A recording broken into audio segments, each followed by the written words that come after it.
Welcome to a time of Bible readings and hymns with your host, David Kenny of the Wadsworth Church of Christ on Westgood Avenue in Wadsworth, Ohio. When the moonlight glows, arise, arise, the Master calls to you. Arise, arise today.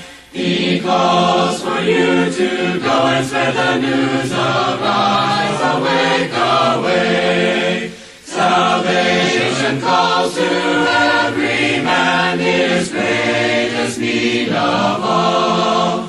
May blessed men who've learned the way be faithful to the call. Arise, arise, the Master calls to you. Arise, arise today. He calls for you to go and spread the news. Arise, awake, awake. Salvation calls to every man his greatest need of all. May blessed men who've learned the way be faithful to the call. John chapter 19. Then Pilate therefore took Jesus and scourged him. And the soldiers plaited a crown of thorns and put it on his head, and they put on him a purple robe, and said, Hail, King of the Jews! And they smote him with their hands. Pilate therefore went forth again, and saith unto them, Behold, I bring him forth to you, that you may know that I find no fault in him. Then came Jesus forth, wearing the crown of thorns and the purple robe, and Pilate saith unto them, Behold the man. When the chief priests therefore and officers saw him, they cried out, saying, Crucify him, crucify him. Pilate saith unto them, Take ye him and crucify him, for I find no fault in him. The Jews answered him, We have a law, and by our law he ought to die, because he made himself the Son of God. When Pilate therefore heard that saying, he was the more afraid, and went again into the judgment hall, and saith unto Jesus, Whence art thou? But Jesus gave him no answer. Then saith Pilate unto him, Speakest thou not unto me? Knowest thou not that I have power to crucify thee, and have power to release thee? Jesus answered, Thou couldst have no power at all against me, except it were given thee from above. Therefore he that delivered me unto thee hath the greater sin. And from henceforth Pilate sought to release him. But the Jews cried out, saying, If thou let this man go, thou art not Caesar's friend. Whosoever maketh himself a king speaketh against Caesar. When Pilate therefore heard that saying, he brought Jesus forth and sat down in the judgment seat in a place that is called the Pavement, but in the Hebrew Gabbatha.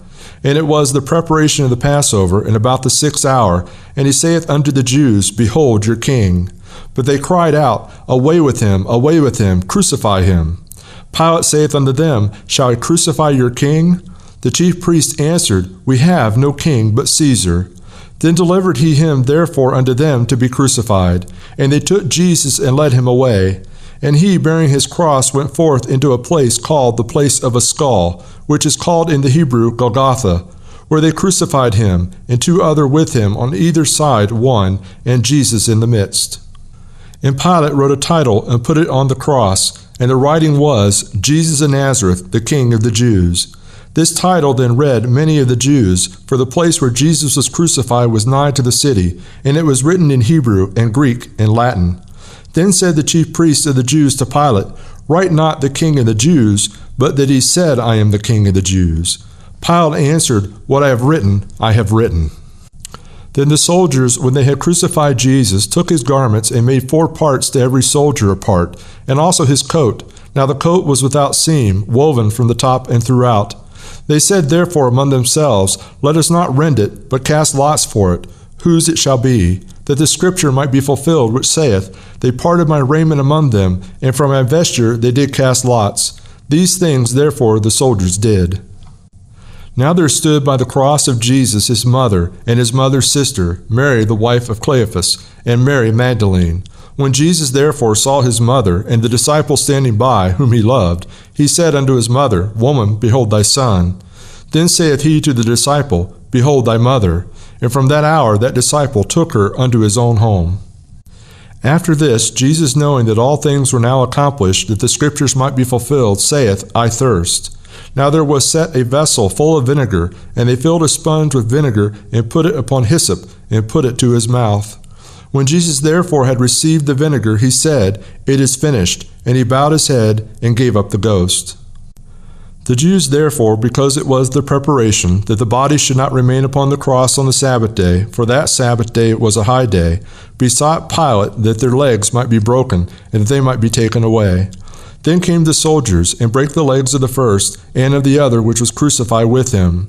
But when they came to Jesus, and saw that he was dead already, they brake not his legs. But one of the soldiers with a spear pierced his side, and forthwith came there out blood and water. And he that saw it bare record, and his record is true, and he knoweth that he saith true, that ye might believe. For these things were done, that the scripture should be fulfilled, a bone of him shall not be broken. And again another scripture saith, they shall look on him whom they pierced. And after this, Joseph of Arimathea, being a disciple of Jesus, but secretly for fear of the Jews, besought Pilate that he might take away the body of Jesus, and Pilate gave him leave. He came therefore and took the body of Jesus. And there came also Nicodemus, which at the first came to Jesus by night, and brought a mixture of myrrh and aloes, about 100 pound weight. Then took they the body of Jesus, and wound it in a linen clothes with spices, as the manner of the Jews is to bury. Now in the place where he was crucified there was a garden, and in the garden a new sepulchre, wherein was never man yet laid. There lay they Jesus therefore, because of the Jews' preparation day, for the sepulchre was nigh at hand. It's too much, it's too much, it's too much. I just can't take it, dear Lord, it's too much. It's too hard, it's too much, it's too rough. I just can't take it, dear Lord, it's too much. I don't know why I even had to go through this. I don't know how I'm never going to make it. But now I know you'll give me all the strength I need. And so I know with you, Lord, I can face it. It's too much, it's too much, it's too much. I just can't take it, dear Lord, it's too much. It's too hard, it's too much, it's too rough. I just can't take it, dear Lord, it's too much.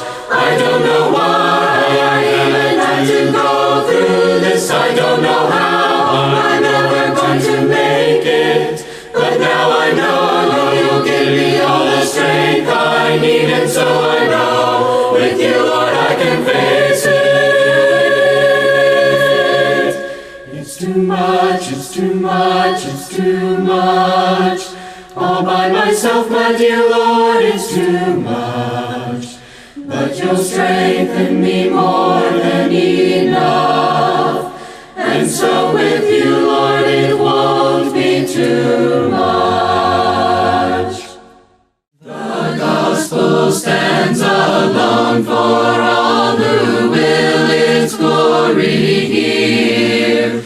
The victory of our Lord shall call the thoughtful far and near. The gospel stands alone for men. I shall not be ashamed. The Spirit's mind revealed, then is power my only claim.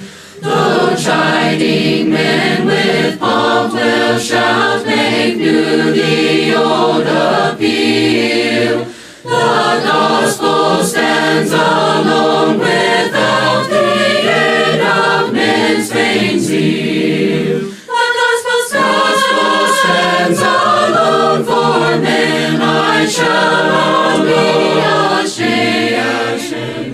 Bible Readings and Hymns with your host, David R. Kenny, with the Church of Christ in Wadsworth, Ohio.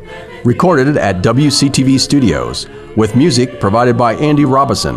www.churchofchristSongs.com. Bible Readings and Hymns has been produced by the Gospel Broadcasting Network.